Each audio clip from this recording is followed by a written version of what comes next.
Assalamu alaikum. Peace be unto you. You are listening to the Voice of Islam radio show. I'm your host, Ramadan, joined with my co-host, Kashif. Kashif, assalamu alaikum. Peace be unto you. Welcome, salam, Arbagan. Peace be unto you as well. The Voice of Islam radio show is brought to you by the Ahmadiyya Muslim community, the oldest organized Muslim community in the United States. The Ahmadiyya Muslim community has been teaching the true teachings of Islam, love for all, hatred for none, for over 100 years here in the United States.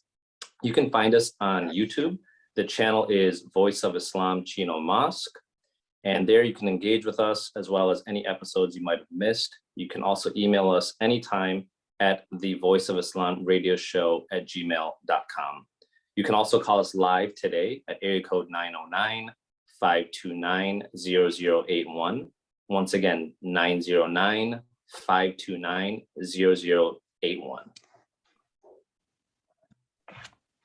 Wonderful. Well, we're very happy to be back once again on the station and speaking to the audience. Hopefully, some of you guys listening were able to join us last week and the weeks leading up. And inshallah, God willing, we'll see you guys in the following weeks as well. But gosh, if it's definitely nice to be back. Now we've got a little sweater weather going on. It's chilled up a little bit here in Southern California. Yeah, it's nice having grown up in the Midwest, Metro Detroit, Metro Chicago, respectively. I don't miss the winter, but I do miss the fall season, the jacket weather, just, getting a little bit of fresh air outside. So it's been nice. Did you have a good Thanksgiving? I did. Yeah, I actually was out of town, so I wasn't able to kind of, in a traditional sense, do the whole family dinner thing. I was traveling internationally, but still good nonetheless. How about yourself? Yeah, definitely. We're here in Southern California, so took a trip with the family to the Bay Area and did the whole turkey and stuffing, mashed potatoes. The one day where I don't feel guilty about eating all day. The problem is I end up overeating the rest of the weekend with the leftovers. So yeah, it is what it is. Yeah, it's a whole week-long commitment after the food is done or after the festivities are over. But it's why it's my favorite American holiday, bar none. Yeah.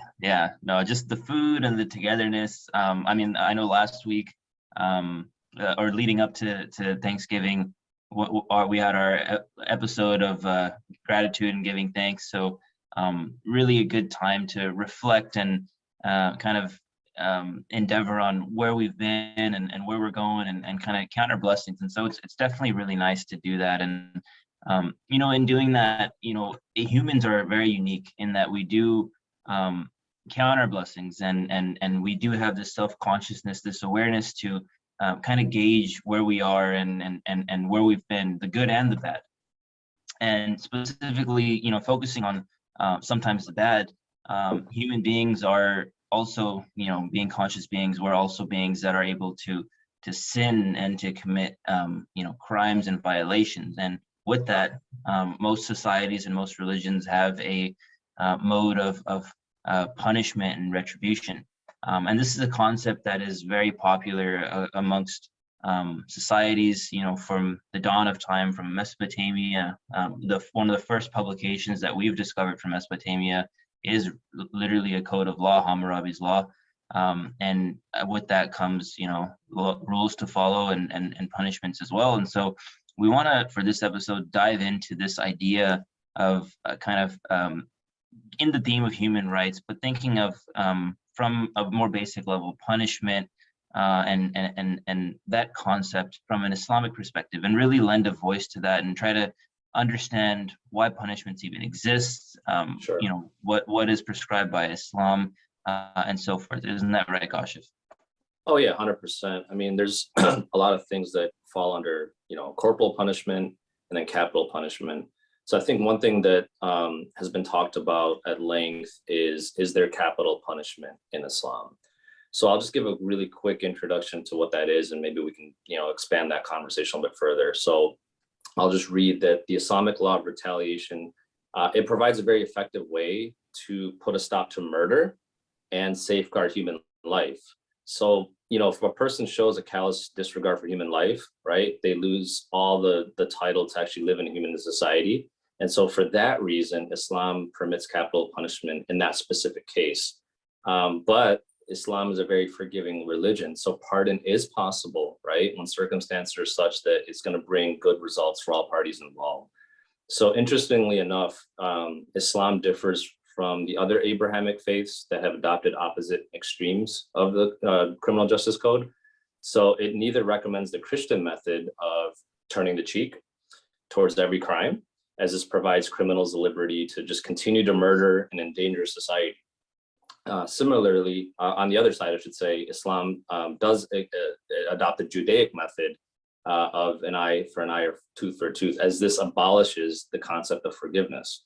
So Islam takes the kind of middle ground approach in all matters. So while Islam is made due to provision of suppression of crime, it's also given the avenues to, basically get forgiveness, at the forefront. So again, to sum it up, it's kind of a combination of the Christianity perspective and the Judaic perspective. So I wanted to start with that because it's a very interesting topic, and it's even relevant for today. Obviously, we have states within the United States that have capital punishment. Texas being one of the biggest states. So I wanted to start with that. But yeah, definitely, Armagan, I'd love to hear some of your thoughts as well. Yeah, no, absolutely great point. And it leads me, or it reminds me, to share with the viewers, the listeners, that our belief as Muslims is that Islam is the final evolution of religion. So we believe that Judaism at the time of its revelation was a true religion. Moses is a true prophet, and while we may not share the belief with our Christian brothers of Jesus being God, we do believe in Jesus being prophet of God and a reformer of the Mosaic law. And so the teachings that he brought, we also believe to be true. So, that the idea of Judaic punishment, or even the Christian concept of turning the cheeks, we see the value in that. And Islam incorporates both of those concepts. I mean, there's an extreme concept of forgiveness. If you look in the Quran, forgiveness and, the concept of turning the cheek is shown time and time again. It and multiple times Allah talks about, if you forgive, you can't even imagine the degree to which I will forgive you for your misgivings. And so that's a huge concept that Islam brings in. And on top of that, though, Islam being the final evolution of religion, it must be complete. And when I say it must be complete, what I mean is that, forgiveness is absolutely the primary goal at an individual level. It's very difficult for a society if everybody is walking around not able to forgive, looking for retribution. Right. That being said, though, at a societal level, Islam being the final religion in our belief, a society itself cannot purely sustain unforgiveness, because in that society, then there's no holds barred. Very quickly that society will get taken advantage of by those that have figured out that, hey, no matter what I do, these guys are going to forgive me, and so I'm just going to take what I want. And 100%. There's been countless civilizations in the past who had a more meek way of existence, and God bless them for that.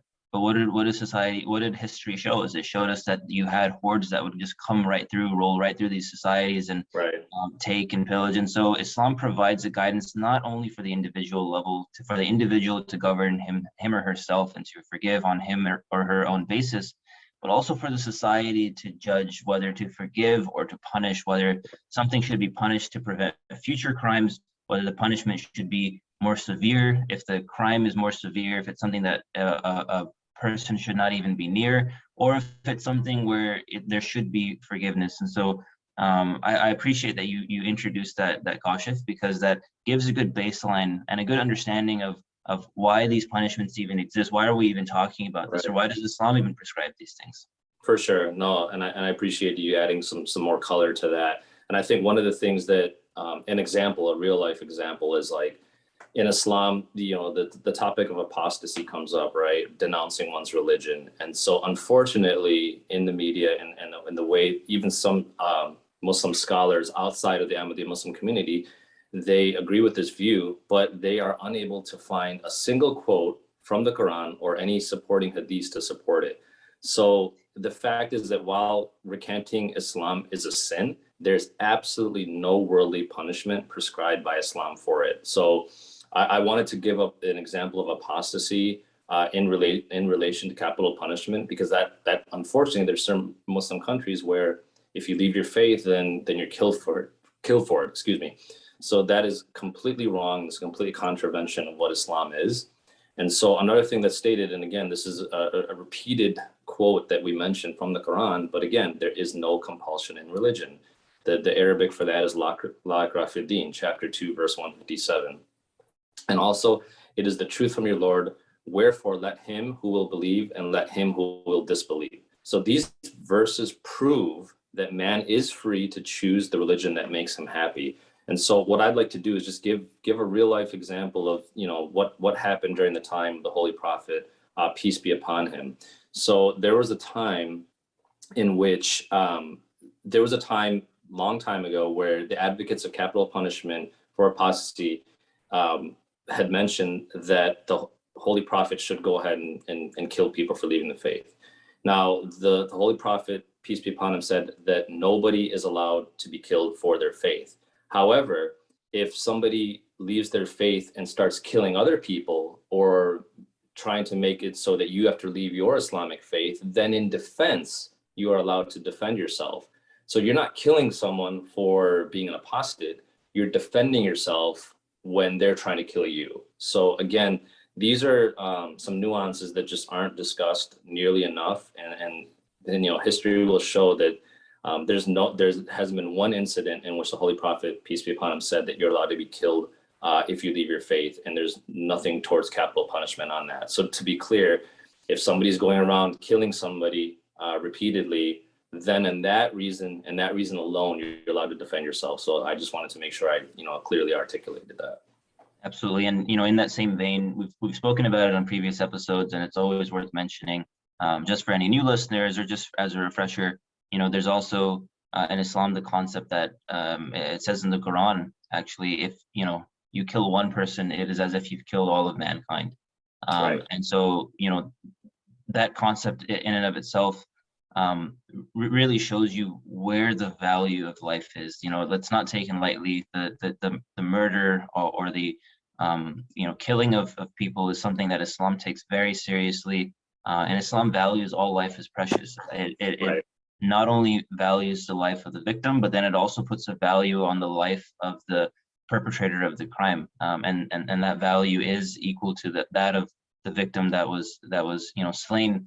And one thing that's also very important is, you know, Islam, this is a religion that was revealed in the 600s. You know, it's very old, and back then there were all types of concepts, you could say medieval concepts from other societies that existed in that time. I mean, we've seen empires, then the practices that they had up until that time, which we would say, oh, those were just savage times. And in that time, specifically on this account of the punishment for murder, you know, Islam does not place a class or a caste or anything on the punishment. There, it is whether the richest person in the world kills the poorest person in the world, or you know, someone from a local nation kills someone from a foreign nation, the punishment is the same. If an innocent life is taken, then Islam does not discriminate on who the perpetrator is. Islam prescribes the same thing, and that's something that, you know, we say that now, and in this society it seems fair. But in that society, you have to think about, this is in this time predominantly an Arab society, who before Islam were very much big on family name and caste and the status of your lineage. And here's a religion that said, hey, I don't care who you are. If you harm anybody, you know, above or below your class, or equal to or unequal to you in your society, you will be punished equally. And that's the first sign of equality that you see, because finally those that did not have a voice, that had to worry about being slain because they may not have been socially as high ranking, now at least had equality in this in the sense of their finality. If they were slain, then Islam would seek retribution from those people. And same with nations. I mean, it doesn't protect specifically Arabs. It tells Arabs that if you go and you slay someone from another nation, the same retribution is given. There's no favoritism in Islam in that sense. And so I think that's a very profound concept when you think about when this concept was introduced, and then you think about how universal it is, because this is a concept that now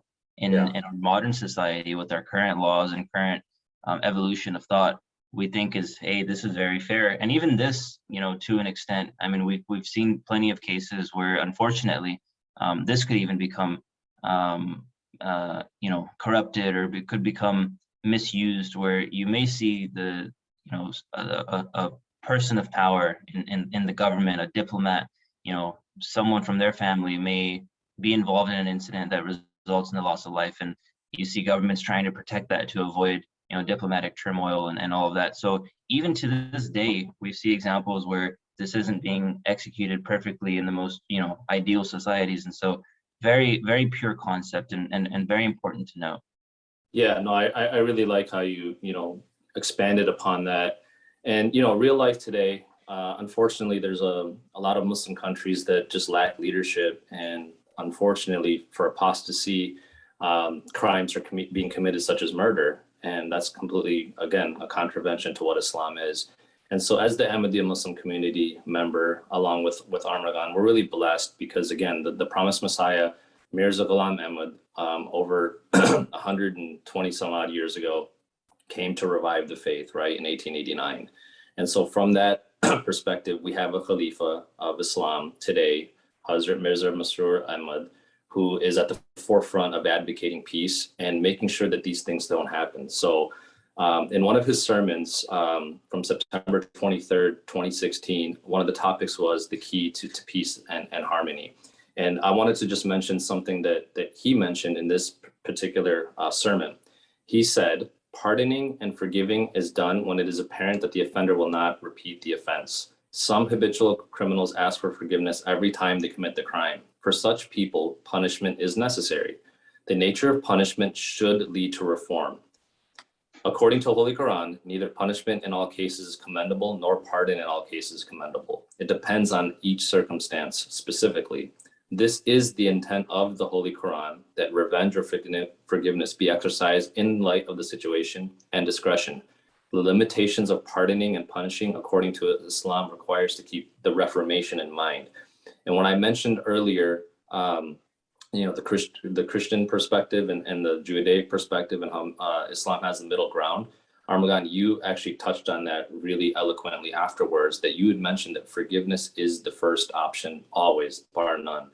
And so we're so blessed that we have the Khalifa of Islam, who resides in London, UK, and is the leader of the voice in terms of peace and harmony in the Muslim world, that we are able to hear him every Friday through a local satellite channel called MTA, for us to make sure we get this guidance, because we have over 1 billion Muslims in the world. And again, I would say 99% or even more, 99.5% are, peaceful people. But unfortunately, that half percent, they don't have the right mindset, and then it clouds their judgment, and then they start committing crimes like killing people for apostasy.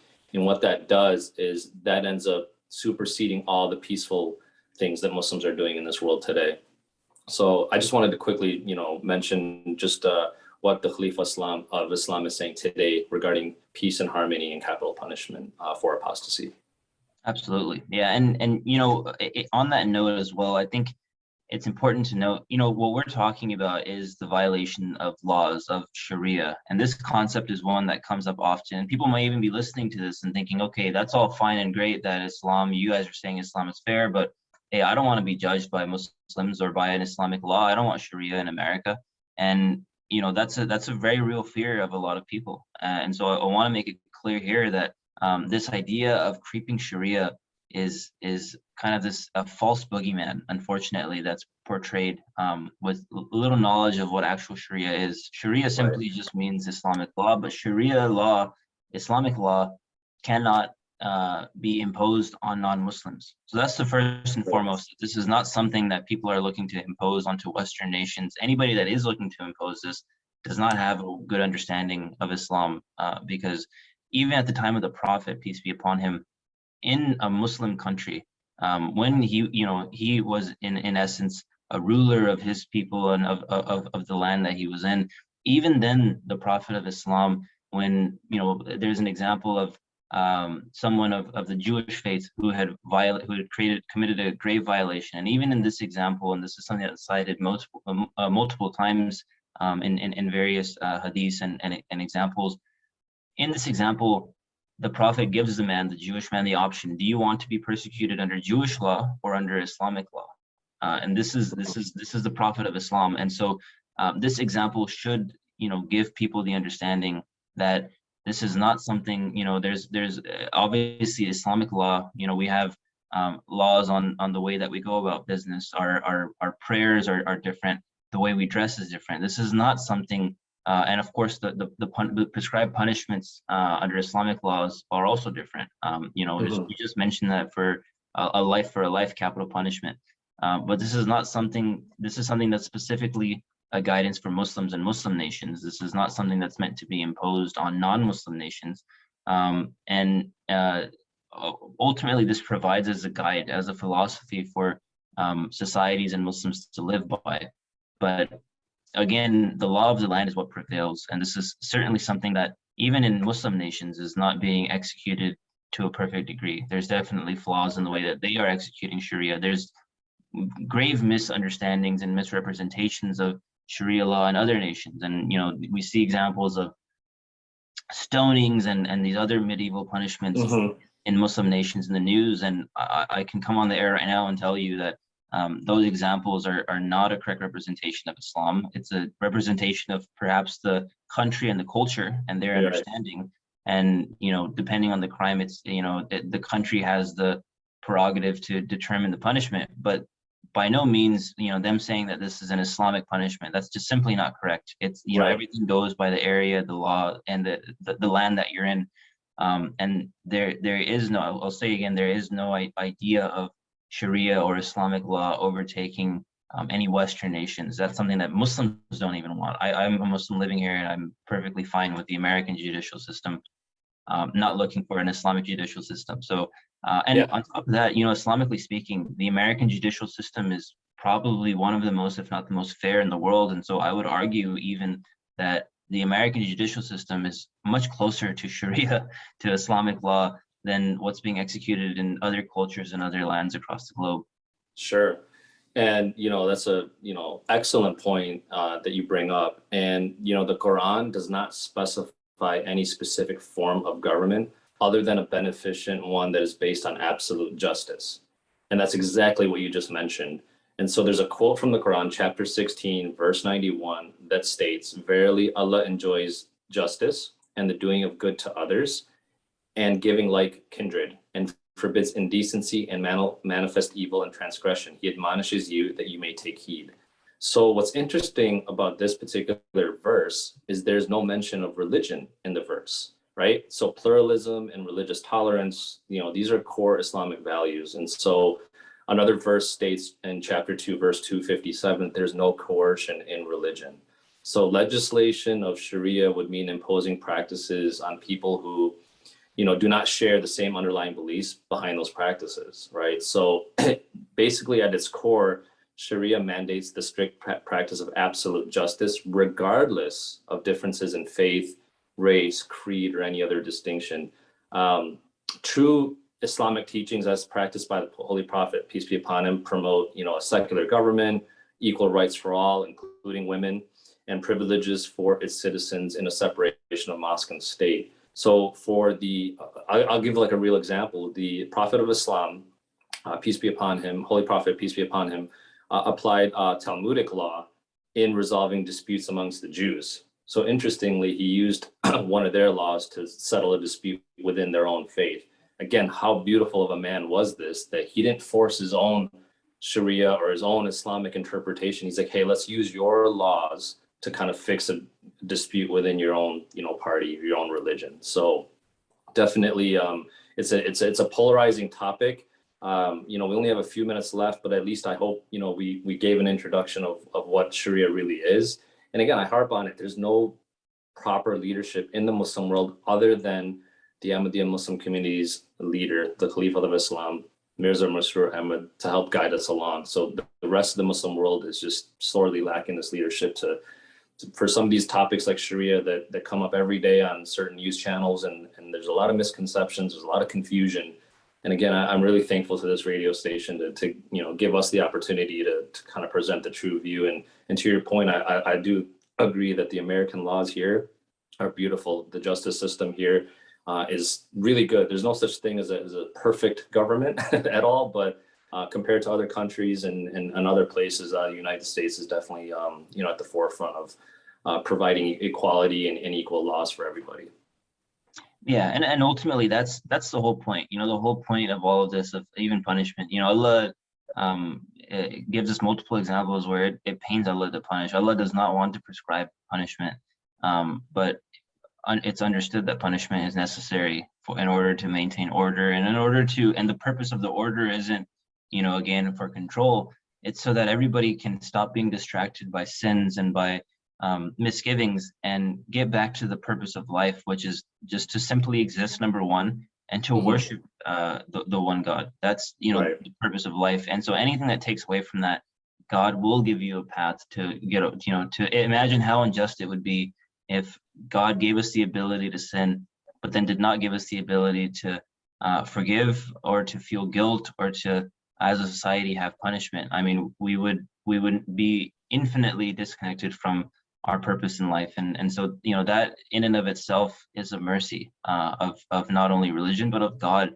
that there is these methods, these paths towards a more peaceful existence. And so ultimately, it's very important to keep that in mind and maintain that perspective, because it's not simply just about crime and punishment. Sometimes those two items are brought about in a very binary way, and you forget that the whole purpose of punishment, at least, is for society to give itself a medicine, and for society to itself heal and become stronger. Hopefully the punishment is not just a banal punishment that is, you know, one punishment here, one punishment there, and it's just going on in perpetuity. The idea also is that the punishment, when given, should also cure society. Society should see the example of the sin and of the punishment given for the sin, and think that's not a good path for the society, and ultimately, you know, extinguish those desires. So, you know, Islam provides a complete path, not only to avoid those desires, not even get near those lines of sin, and to be near the ideal of punishment, but then, you know, when people do slip, it provides that path. And so I think it's very beautiful to see the holisticness of Islam. You know, it's not just a one-sided religion, and it's not just philosophies. I mean, being the final evolution of religion, Islam provides you with the exact methods and the exact modes to exist in the most nuanced degree of life. No, absolutely great point. And you know, one other thing I want to just mention with Sharia, I don't think people really understand what Sharia means. It actually means, quote, a path to life giving water. And it refers to a defined path on which, you know, all God-fearing people are advised to tread, right? And so Sharia presupposes that there is a God, and a God for everyone. And then, you know, basically God then reveals how man should shape society and destiny, right? So he gives man the opportunity to now, okay, you have the Sharia now, are you going to inculcate and, you know, promote it properly, or are you going to do it in the wrong way? And so to the point you made earlier, it's all about reformation. So a lot of people that are in jail all over the world, they start finding religion and peace because they want to reform themselves. And there's droves of example of people who have committed heinous crimes and acts, and then come out on the other side better through religion, through Islam, and even through other faiths like Christianity and Judaism, etc. So that's what's beautiful about religion. Very well said. And you know, Kaushif, I think we've had a great conversation today on this concept, and we want to thank the listeners for joining us today. Thank you, Kaushif, for joining us today. And we hope to see you next week at the same time on this radio station to watch the Voice of Islam radio show. Assalamu alaikum. Peace be unto you. Assalamu alaikum. Peace be on all of you. Thank you.